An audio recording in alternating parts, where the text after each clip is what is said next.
All right, good people, welcome back for another review here of The Lord of the Rings, The Rings of Power. Terrell and I are back this week for episode 6, titled Udûn, so what I noticed about this show is that the title never is apparent of its relevance until the last 5 seconds of the episode. And it's been that way the last 5 episodes. And this one I was like, oh well, I kind of know what's going to happen here because of it. But nonetheless, here on our reviews, we like to do something. If you have not checked us out in previous episodes, we like to pick our top 3 of anything that has happened in this episode, which we encourage you in the comments below to give us your top 3. And when I say top 3, I mean like top 3 anything. Your top 3 favorite moments, your top 3 least favorite moments, your top 3 characters, whatever it may be. We try to keep it fun, try to keep things a little bit unpredictable, as we don't know what our top 3 will be, but we will discover it as we get into our show. Ending the show off with a ending explain as we talk about the last closing moments of the episodes and potential theories and predictions going into next week, which I'm going to say I was just completely right about this episode up and down. I knew that this was going to be a war driven episode. This is the most complete Lord of the Rings episode that we had thus far in the Rings of Power series. Right. But there's a couple other things I was kind of right about, knowing how the war was kind of going to converge and what was going to kind of happen with Bronlin, what was going to kind of happen with Hellbrand. There was a little bit of things I was not expecting. I thought there was going to be a lot more, I'm not going to say drama or conflict, but I thought there was going to be like maybe more of an interesting dynamic between Arondir and Galadriel. Like, they kind of was like, Arondir was like, yeah, I know who she is, you know, and they were kind of like, yeah. It's like, yeah, I thought it was going to be a lot more to that. That wasn't. Orcs do have names, sir. You were wrong. He's like, they don't have no names. Daddy said that they did. So there's that. So anyway, a bunch of interesting things in this episode, and I won't drag this along any longer. So Terrell, we're going to start off with you. Let us know, what will your top 3 list be of this week?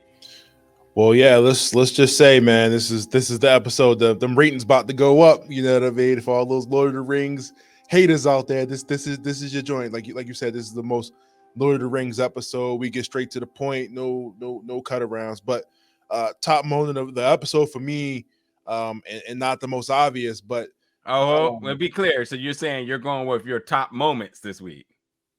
Yeah. Okay. All right. Cool. Yeah, top moments for me.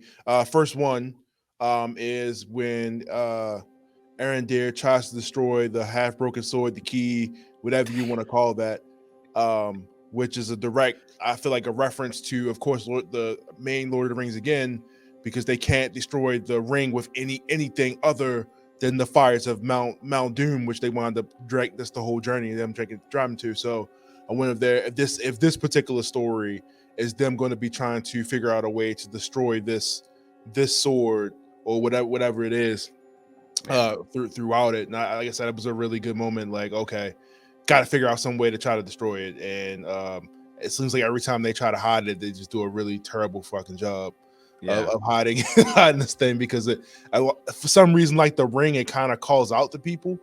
And I feel like we discovered that in episode 1 with the kid Theo. And like he described, like he's like, man, I can't get away from it. It's you know, I guess got a hold over me, man. Like I'm like, that you need to leave whatever that is alone, bro. Yeah. That was my first one there, just the direct indication of kind of where the journey of the show was going to take us, because I feel like for a while it's kind of been like, okay, where is this going? What are they trying to do here? Because there's a lot of different stories, but this will give us our first setup here. All right, I love it. Good take. I'm gonna go. I try to switch it up every week, but I'm going to go in terms of my top 3. I'm going to highlight my top 3 Galadriel moments of this episode, and I'm gonna, in no particular order.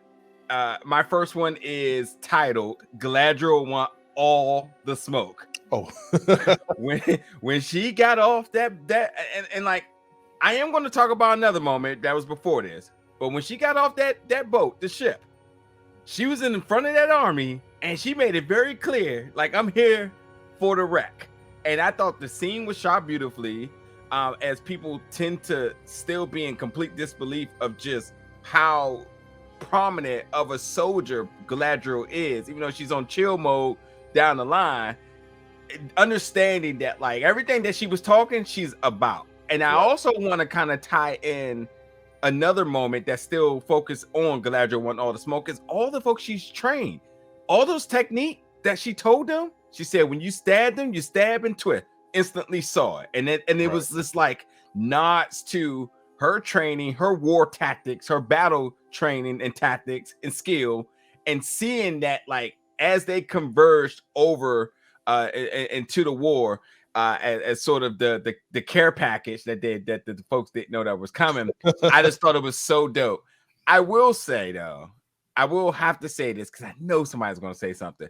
Man, I swear there must not be 24 hours in a day in this show, because they got out and it was daytime, and then and then they were fighting. It was night. I was just like, oh, they about to miss the call. Like it ain't gonna be good about that to show up. But nah, nonetheless, Galadriel on the horse wanting all the smoke. That's all I'm gonna leave that at, because I definitely got two other moments, obviously for my top three.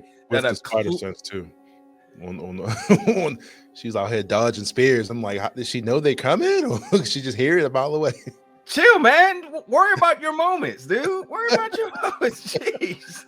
Anywho, but yeah, that's it. The shot of her getting off the ship and riding into Middle Earth, as she had, valiantly tried to convince the folks of Numenor to come in. She wasn't hiding behind. She was up front. And listen, Hellbrand was there too. And I got to give him his props, The queen was kind of, doing what a queen should do, kind of in the back.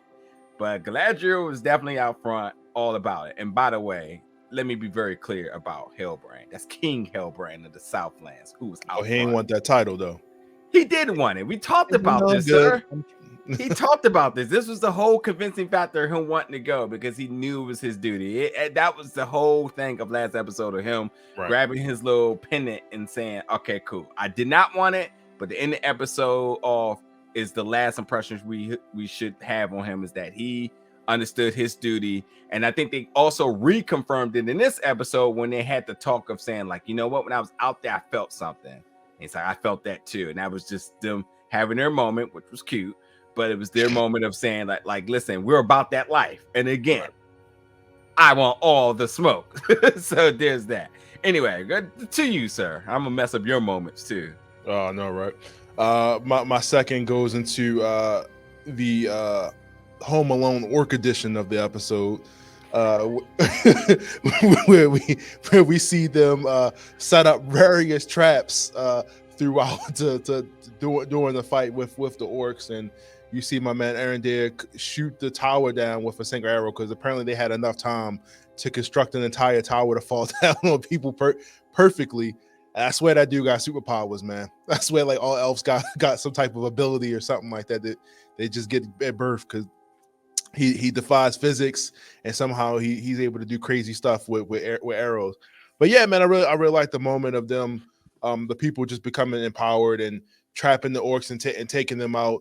And figuring ways to kind of like cut down their numbers, because I mean the odds were surely against them, and I mean even up until that point where they got some aid, they were handling their own, which I really appreciate. I mean, I don't know what Arendir did to pep talk him up, but he did a really good job.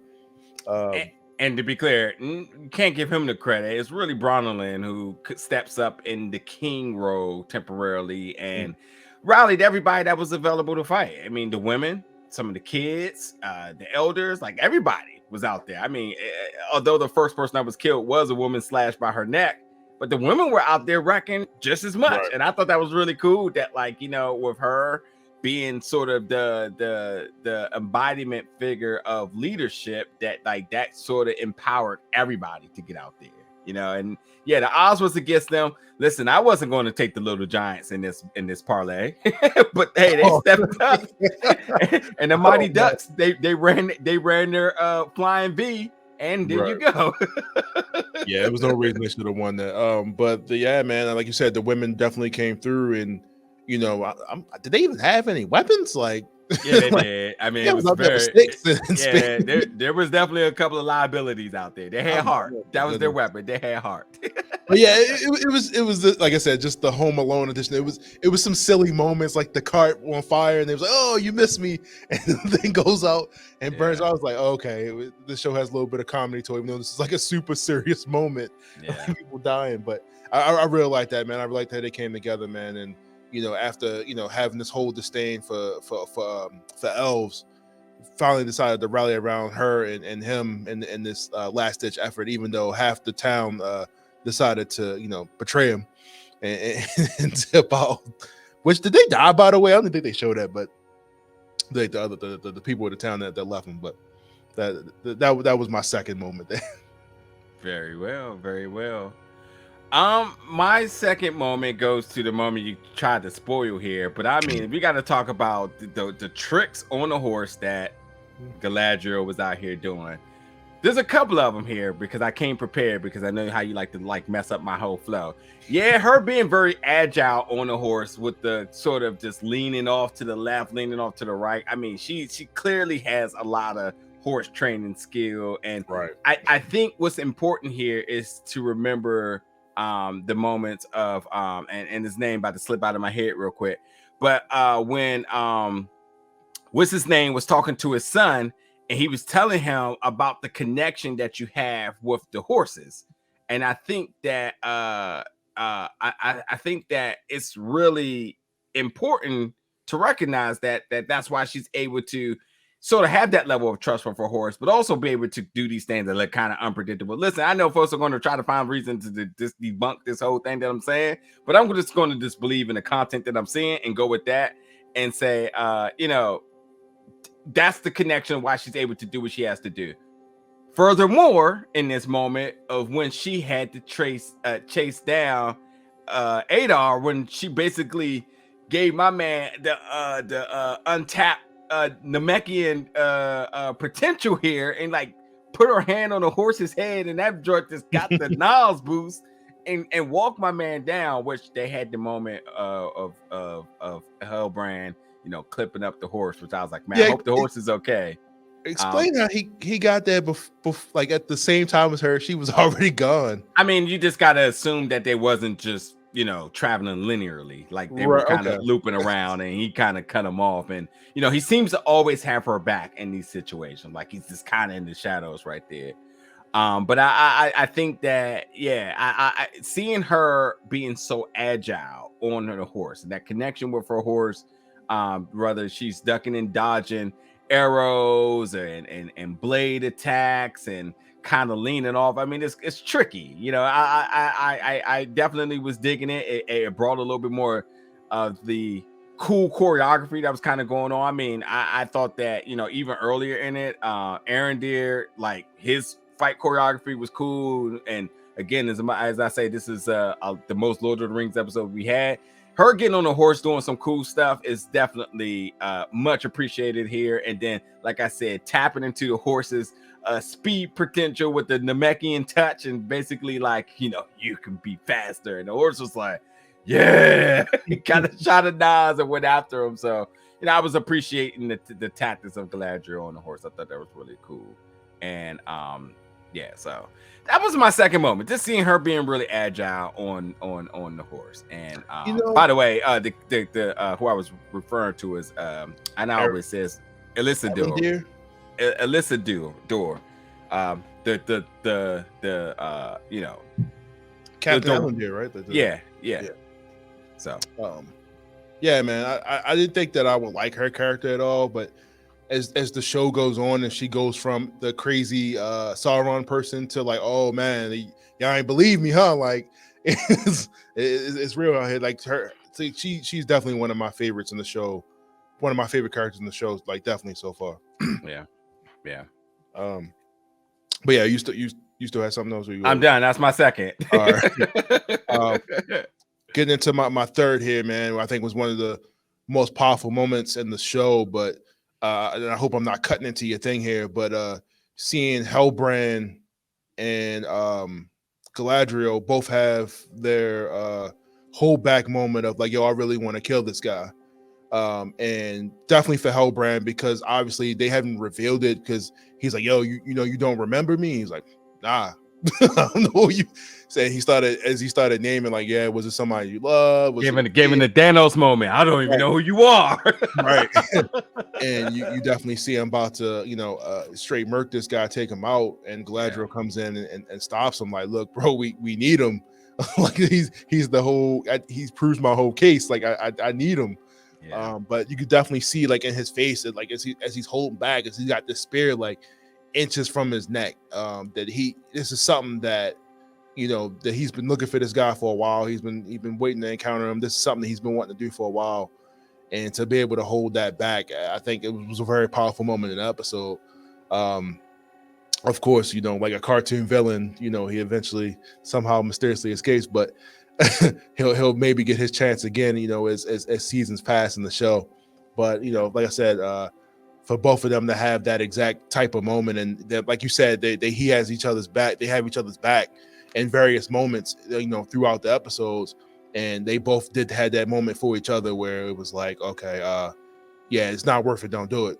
It's not worth it. Don't do it with this particular guy. So I really like those hold back from killing the main villain who eventually escapes moment in the show. Yeah. All right. Well, again, I've been giving a lot of positivity to Galadriel in my first two, and I'm going to turn things around a little different for my third. Now, granted, my third B will be part of the ending explain, but I have got to say that my third moment of Galadriel is when, again, as they stop Adar or Adar from, you know, running off with the what is that? Because much like Arendir says, he can't get away with what that is. So my third moment is excuse me, ma'am, are you ever going to open and see what this thing is that happens to be of high value? Because there seems to be zero urgency on discovering what it is that this dark elf and his son of orcs that this completely almost obliterated this entire, you know, community, and you don't want to know what it is.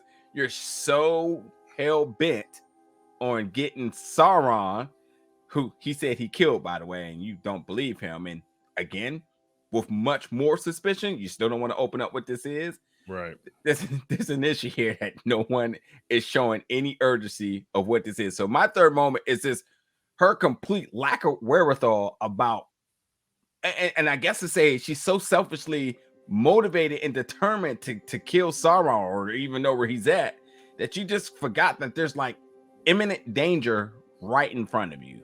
Or what's the connection here? Why is he after something that you just don't want to discover? So I'm just completely baffled by her capturing it and just nothing. What is this? What does this do? You know, I was waiting for the moment of her touching it, and she was having that conniption of like evil, like we see with anybody else who, as you mentioned, when they used to touch the ring, where it's just like, oh, this is bad. And she never had that moment. But she isn't aware of what it is. At least we don't think she does.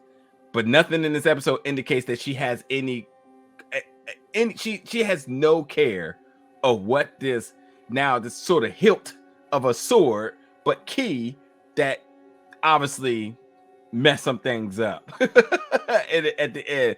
So I just was just completely baffled that like she was just like, I don't care, or I don't know, just like that. What is that? Oh, I don't care. Like just whatever. She did not acknowledge it at all. Completely problematic. Definitely a big problem for me in this episode. It's just like, can somebody address this? I'll talk about the rest in a second. You did your 3, and that's my 3. And I think we should move forward with the ending displayed here. So, because mine ties into this, because in the ending, you know, now that victory has the small victory of this battle in this overall war.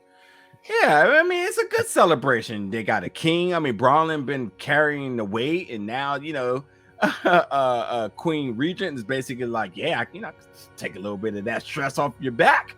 And it was cool because there was a moment of like woman to woman where it's just like, yeah, you doing it. I see you. Like, yeah, you doing it too. Like, thank you. Nah, thank yourself. You know, you held it down for your folks. And then she's just like, so by the way, I'm gonna transfer this power and authority to my guy over here. And I was really wondering how that was going to play out, but you know, we get the moment of like, you're the king that we've been promised, and it's good because Hellbrand is definitely the man. He fucked some shit up and he held it down. So all hail King Hellbrand of the Southlands.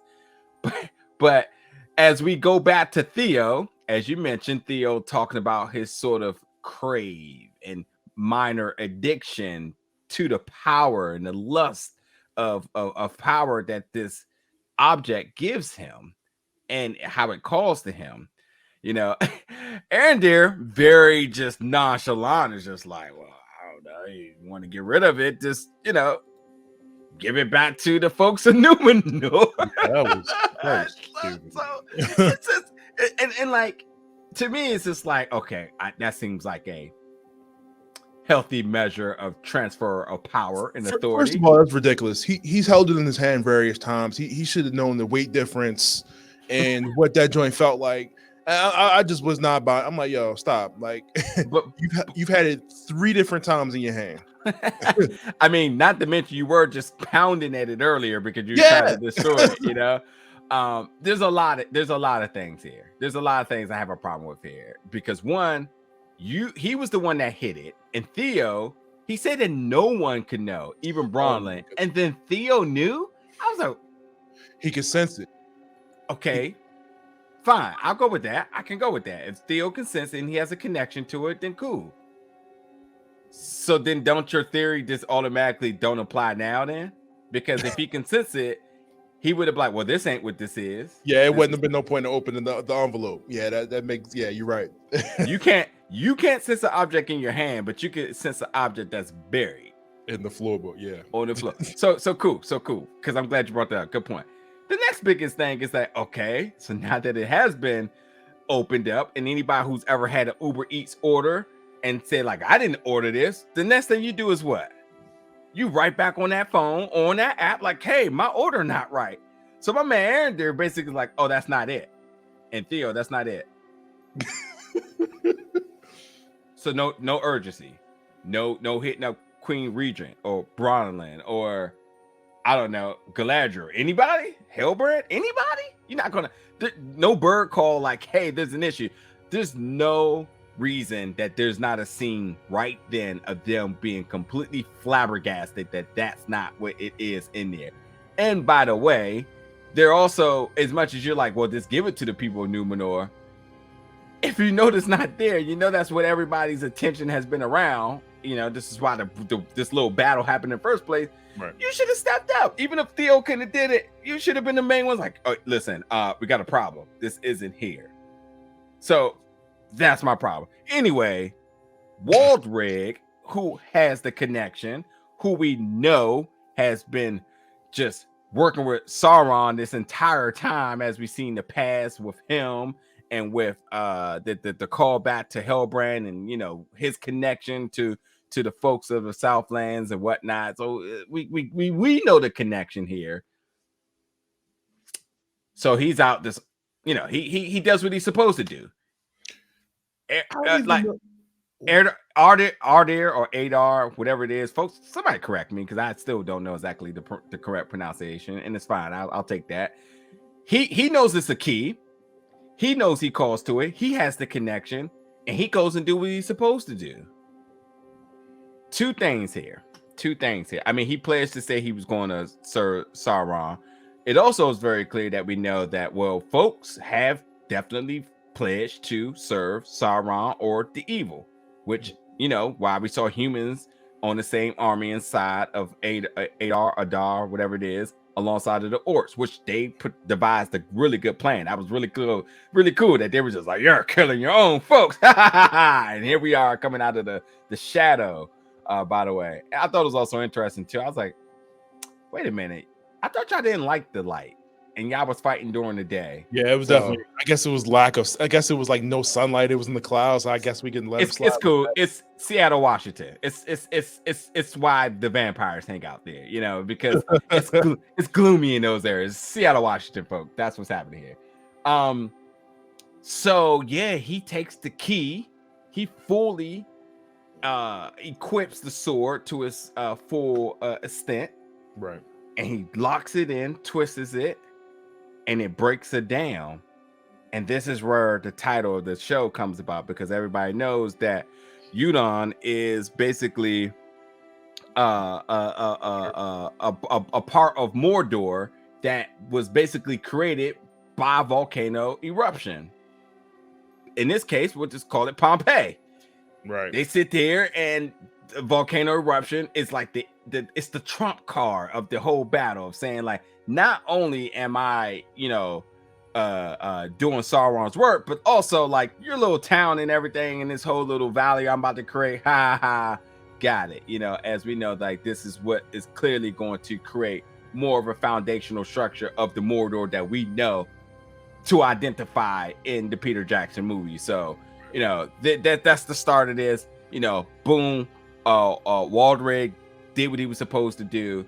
But to me, it's just like, it is cool how they shot at the volcano and all the other stuff, which comes to my 3B moment for Galadriel. Galadriel is unfazed. She's just like, I'm just going to walk through this.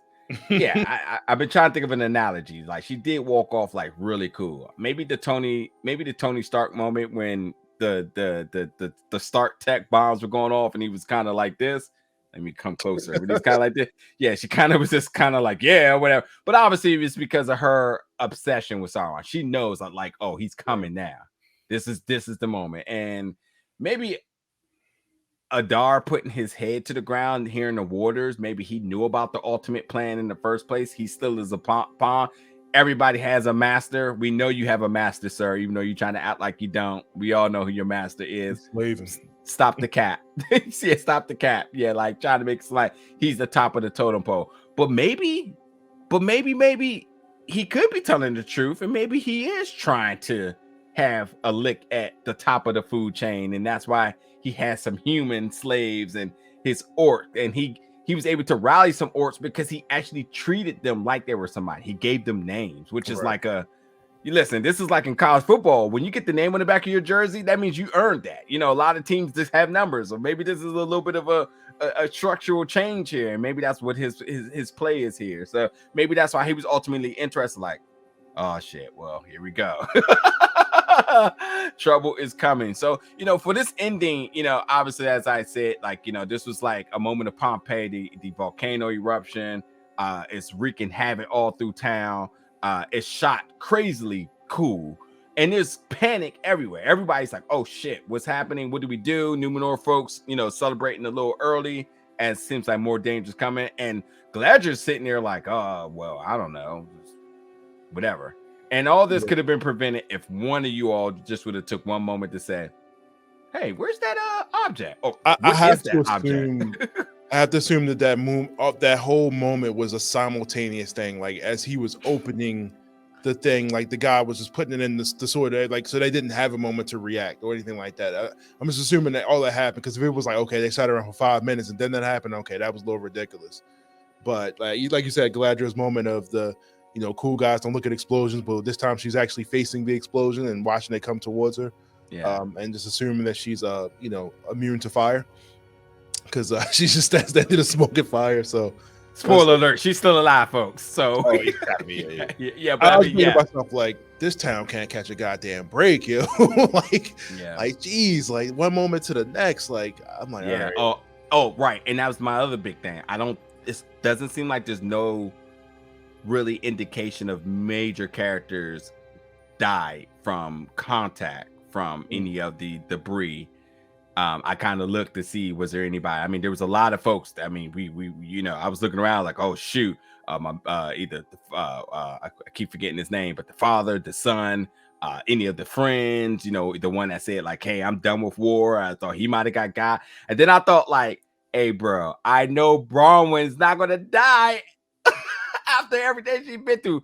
It's a terrible first day of off the job for her. Like she done went to battle 3 times, and then she almost gets killed by a stray bit of debris. It's just a crazy day, you know, but it doesn't look like no major characters die. And yeah, Galadriel, me saying that she's alive, it's not a spoiler because she's a canon character that we know appears much down the line. Right. Which, kind of the whatever point to like you watch a lot of the stuff is everything's kind of already a set timeline of events. Yeah. So if you see a canon character, it's like, all right, they can't possibly die here. So yeah, it's true. Yeah, true. Which is why like I'm thinking like, oh, well, one of these little soldiers that she trained, they're liable, but we know all of the canon characters are definitely they're the red shirts of the Lord of the Rings universe.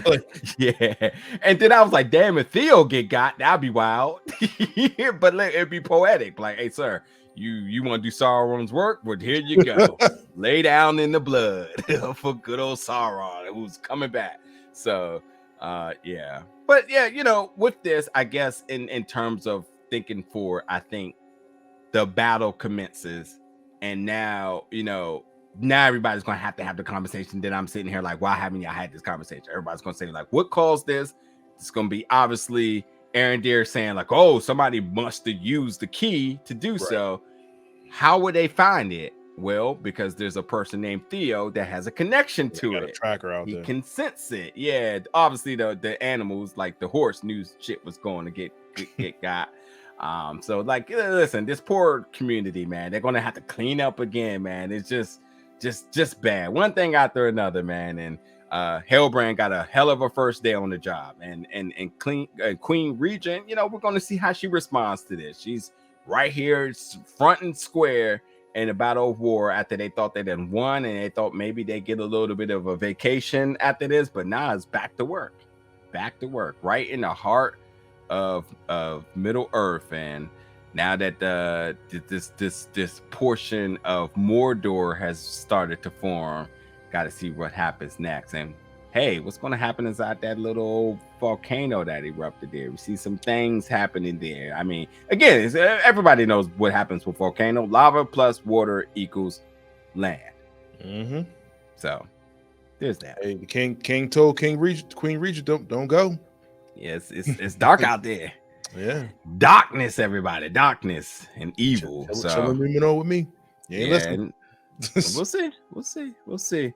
Anywho, we're very excited to get back to get forward to episode 7. This was a great episode, as Terrell said. Ratings are on the way.